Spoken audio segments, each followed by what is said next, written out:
Okay, so further, a few important points I need to tell you about complementary DNA.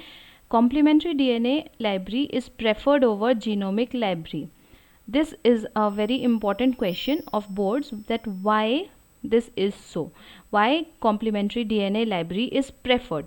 See, understand this thing. I have still not taught you the protein synthesis chapter. It will be, this topic will be is related to protein synthesis.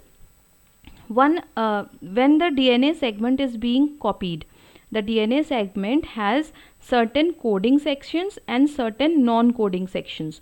The coding sections are called as exons, and the non-coding sections are called as introns. So these are alternated with each other. That means exons, in a stretch of DNA, exons will be there, then introns, then exons, then introns, and like this the chain continues. So when we are creating a genomic library, the all the content, that means introns, exons, and other DNA fragments, which are other gene fragments, which are not actually important for us because they are not actually coding for anything or just linking the two portions together, these are of no use. But when we are creating genomic library, all the genome is copied in a clone.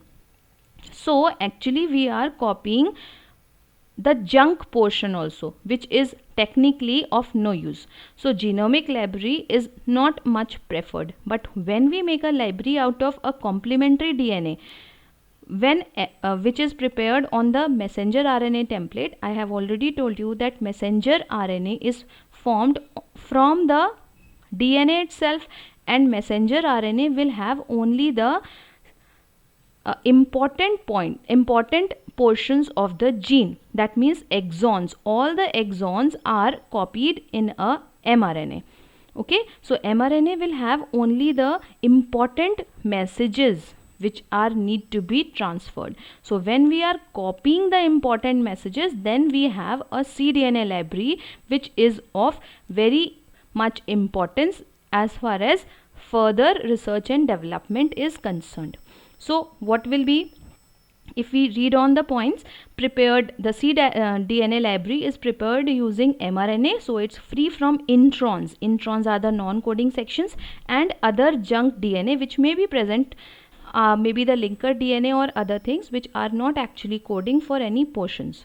Second point is cDNA is smaller in size, so it becomes easier to store, easier to study. When a gene is small in size, it becomes easily handleable. We can easily carry on any of the research process on that particular DNA.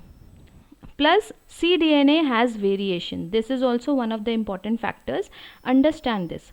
In your body, the genome will be same everywhere, but mRNA formed everywhere will not be same at all the time.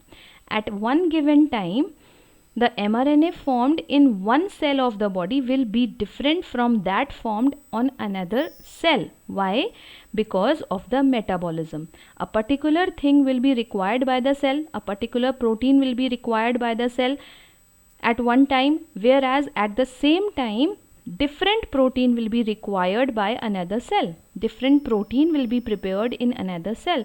So what actually happens, every time a new mRNA is produced, every time a different mRNA is present in all the cells of the body. So when we are extracting the mRNA and making the complementary DNA out of it, complementary DNA made from different cells of the body will have variations, and these variations are actually giving us an idea about the proper metabolism of that particular individual.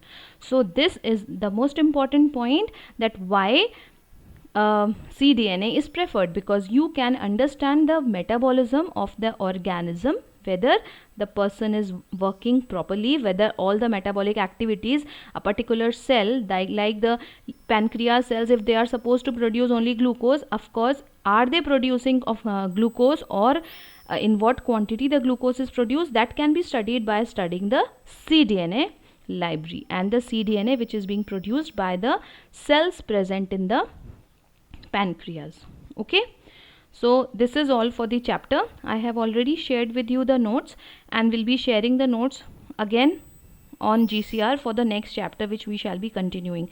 The next chapter will be protein synthesis, and now we will go on sequentially with that, because it is better to go sequentially. And I'll be providing with you the notes. The notes will be shared soon. I think today or tomorrow I will share the notes for the next chapter, so that you can start reading. That is from Monday onwards. If we start Monday or Tuesday, whenever is the next class, we will be starting up, and you have the notes in your hand, so that we can be easily discussing the topics. So I think recombinant DNA technology is clear. Soon we'll be having, probably the next class I will have on Zoom. So try to be present, because that will be a live interaction and that will be a problem solving. So write down all your problems related to this recombinant DNA technology chapter, and we shall be discussing in the next meet, which will be the live interaction session. Okay, so let us wind up here and study well, revise the chapter. Tomorrow being Saturday, you remember that you need to study biotechnology. Thank you so much.